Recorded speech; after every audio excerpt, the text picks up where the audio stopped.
নাম হলো আলী রাদিয়াল্লাহু আনহু। জামাই শ্বশুরের কথা হচ্ছে তুমি কোনো ছবি মূর্তি ছাড়বে না, কোনো ভাস্কর্য ছাড়বে না, বলে নাই না? এই ছাত্রদের কর্মকাণ্ড নিয়ে এই দেশের অন্য অন্য ব্যাপারে যে কোনো বিষয়ে পক্ষে বিপক্ষে আপনি কি মন্তব্য করবেন তা জানি না, তবে উঁচু ভাস্কর্য, মানুষের আকৃতি প্রতিকৃতি, দেওয়ালে কাঠে, তারপরে যেই সমস্ত প্রতিকৃতি ভাস্কর্য ছিল এটা তারা ভেঙে কোনো পাপ করে নাই। কেননা এই কর্ম করার জন্য মুহাম্মদুর রাসূলুল্লাহ সাল্লাল্লাহু আলাইহি ওয়াসাল্লাম তার জামাই আলীকে নির্দেশ দিয়েছিল। এই ব্যাপারে কোনো কলম ধরার জায়গা নাই। অবশ্যই আমরা চাই গোটা দেশ শুধু নয় সারা পৃথিবী ছবি মূর্তিবিহীন হয়ে যাক ইনশাআল্লাহ। লাখ লাখ মানুষের সামনে তিনি প্রকাশ্যে বলে দিচ্ছে, এটাকে মজা করার জিনিস। মুসল্লিরা তাকে জিজ্ঞাসা করতেছে, হুজুর সহজে আপনাকে প্রশ্ন করতাম না, ইউটিউবে যে ধরনের বক্তব্য শুনি, এটা বেদাত ওটা বেদাত, এটা চলবে না ওটা চলবে না, তো বেদাত জিনিসটা কি হুজুর একটু বলেন তো দেখি। তখন হুজুর জবাব দিচ্ছে, হা হা হা, বেদাত হলো যার দাঁত নাই। দিন নিয়ে যদি কেউ আর কি ঠাট্টা করে, আল্লাহ সম্পর্কে যদি কেউ কটু মন্তব্য করে, বেইনসাফ করে, তার হিসাব হবে কিনা? হবে, অবশ্যই হবে। তো মানুষ এখনো বুঝতে পারে নাই আল্লাহর সাথেও ইনসাফ আছে। রব্বুল আলামিন বলতেছে, কুল্লা ইয়ালামু মান ফিস সামাওয়াতি ওয়াল আরদিল গায়বা ইল্লাল্লাহ। হে নবী, আপনার মুখ দিয়ে বলে দেন, কফলাম পেশকুল মানে আপনি বলেন, মানে নবী বলেন, লা ইয়ালামু মান ফিস সামাওয়াতি ওয়াল আরদ, আসমান আর জমিনে কেউ জানে না গায়েব, গায়েব ইল্লাল্লাহ, আমি আল্লাহ ছাড়া। আমি আল্লাহ ছাড়া আসমান আর জমিনে গায়েবের মালিক কেউ নাই, গায়েবের খবর কেউ জানে না।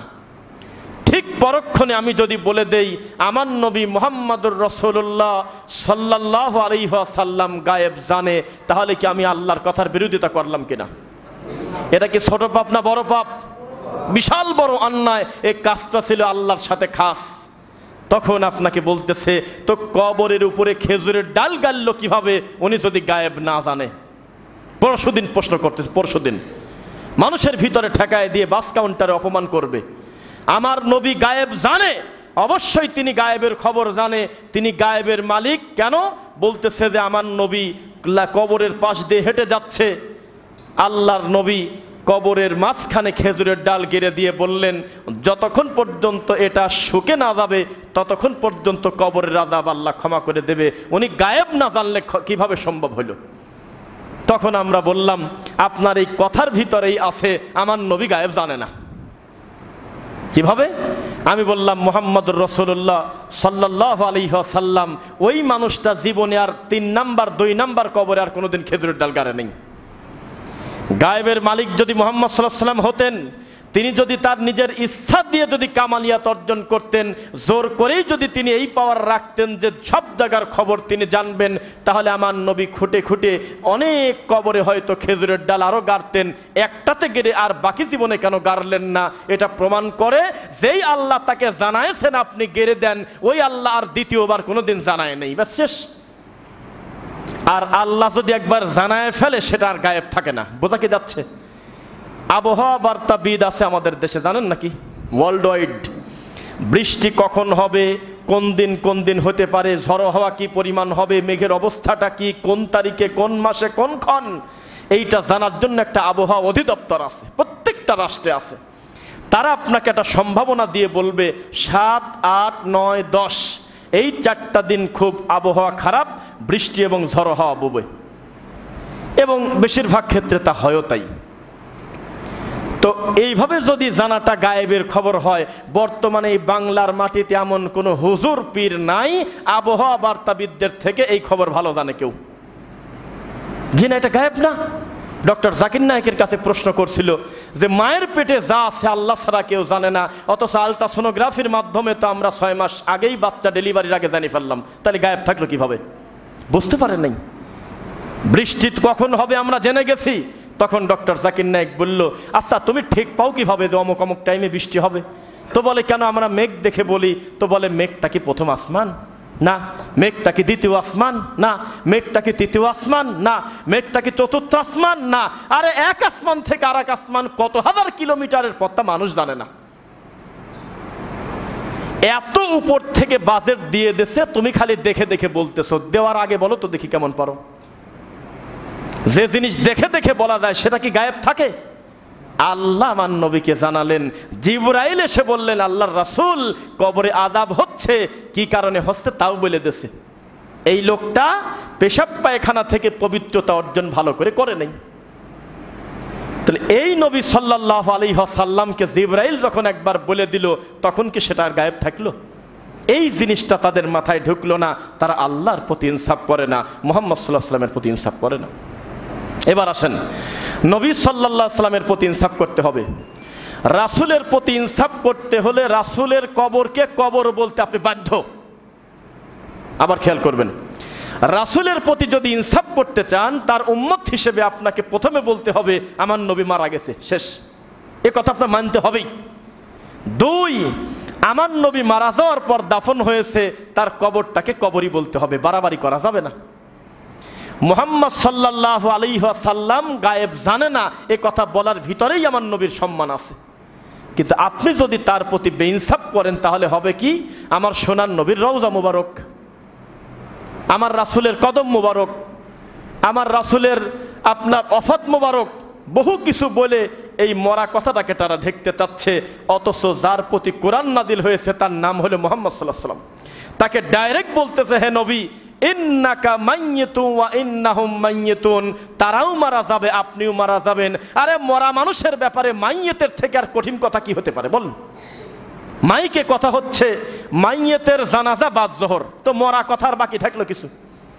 একটা মানুষ মারা গেছে, তার সবচাইতে সিরিয়াস কথা মাইয়িত। কি বলছি বলেন? মাইয়িত। এটা জুমার খুতবা না, সবাই কথা বলবেন। এটা খুতবা না, সবাই বলবেন কথা। কি বলছি বলেন তো? মাইয়িত। আমি যদি একবার কোনো মসজিদে শুনি মাইয়িতের জানাজা হলো বাদ জোহর, তাহলে এই লোকটা অর্ধেক মরছে নাকি পুরাটা? মরা মানুষের ব্যাপারে মাইয়িতের থেকে কঠিন কথা হয় এই পৃথিবীতে আমার জানা নাই। সেই কথা আমার নবীর ব্যাপারে আল্লাহ বলতেছে, আপনিও মাইয়িত, তারাও মাইয়িত। তাহলে আমার নবী মারা গেছে, এইটা কুমিল্লাবাসী স্বীকার করে না কেন? এখন বলেন কি বিপদ বলেন? মুহাম্মদ সাল্লাল্লাহু আলাইহি ওয়াসাল্লামের পিতা ছিল, মাতা ছিল, ব্যথা পেলে তিনি কষ্ট পেতেন, চোখ দিয়ে পানি বের হয়েছে, বাজারঘাট করেছে, পেশাব পায়খানা হয়েছে, সন্তান সন্ততি ছিল, একাধিক স্ত্রী ছিল। তিনি মানুষের সিস্টেমে দুনিয়াতে এসেছে, অবশ্যই তিনি মানুষ। শেষে খালি একটা কথা বলবেন, তবে আমাদের থেকে তার সম্মান কত বেশি তা আল্লাহ ভালো জানে। তার সাথে আমাদের মান সম্মানের তুলনা নাই। সুবহানাল্লাহ। কে বলছে আপনাকে তাকে বলা যে আমার মতো ছিল? এই কথা কি কেউ বলে? তার সম্মানের সাথে আপনার আর আমার সম্মানের তুলনা নাই।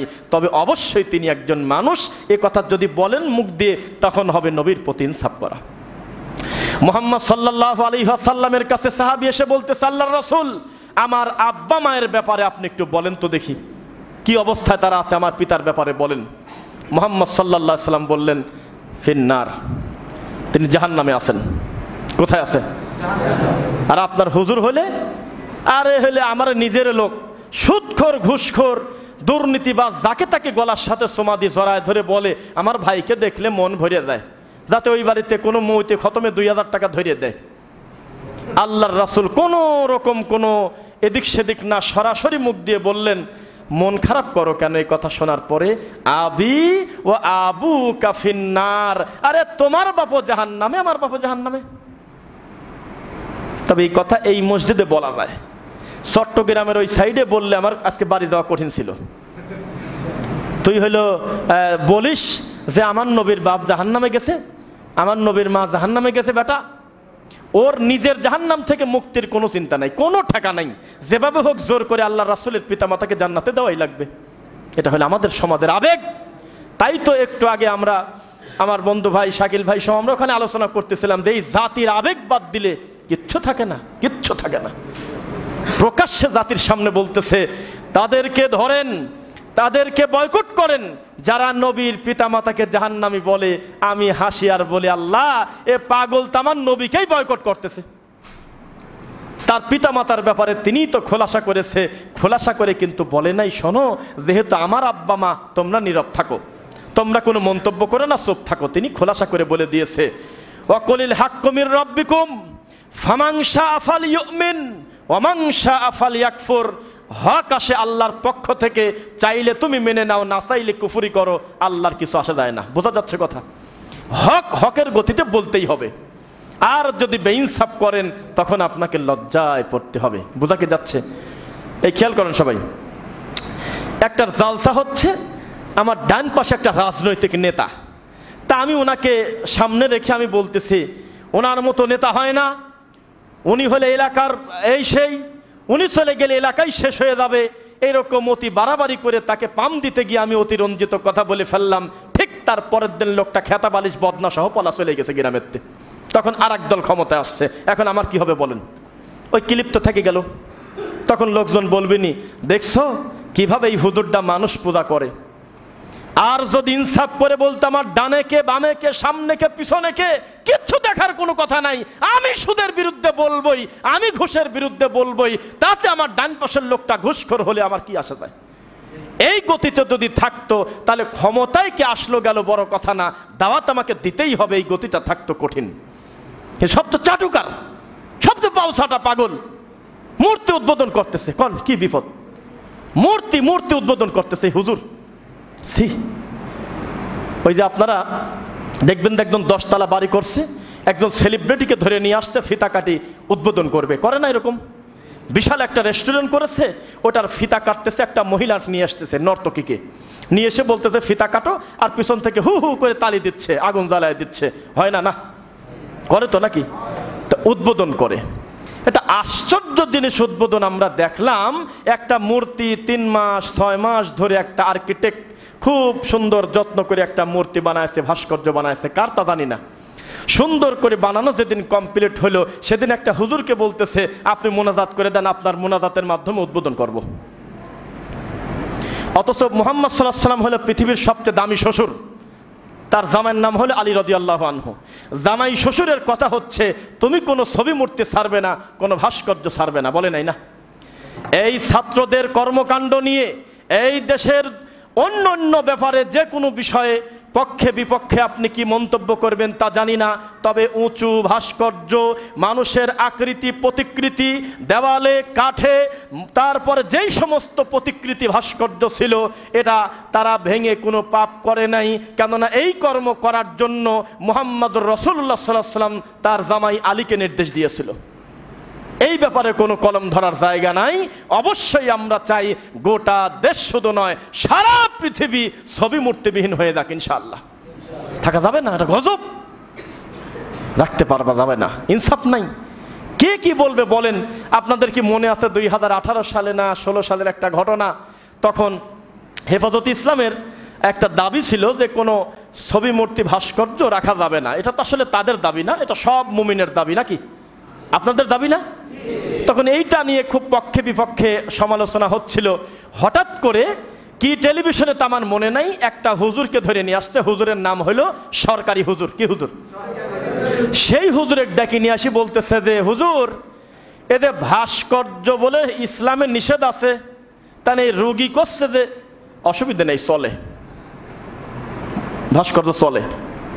কিভাবে চলে? তখন উনি নিজে নিজে বলতেছে আল্লাহর কাবা ঘরটাও তো একটা ভাস্কর্য। এখন পর্যন্ত, এখন আজকের এই দিনে, এখন আমি ইউটিউবে সার্চ দিয়ে ওই হুজুরের ভিডিও দেখাতে পারবো অনলাইন থেকে। কি তাকদির আমাদের, কি কপাল আমাদের।